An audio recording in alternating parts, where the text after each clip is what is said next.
ஏன்னா தவறான இன்புட்ஸ் கொடுக்கும்போது, என்னை பத்தி தவறா சொல்லும் போது அவனுக்கு கோபம் தான் வரும்.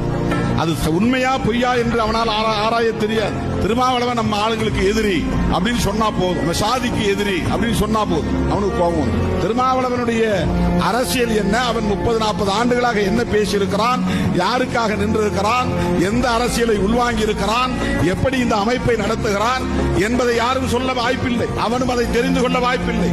ராங் இன்புட்ஸ் என்கிற போது ராங் அவுட்புட் வரும். தவறான கருத்து உள்ளே போகிற போது தவறான வினைகள், எதிர்வினைகள்.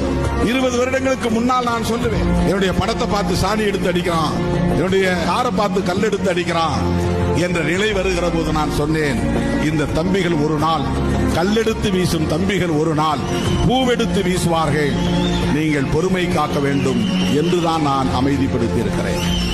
இதுவரையிலும் எந்த இடத்திலும் நாம் வன்முறையை தூண்டியதில்லை.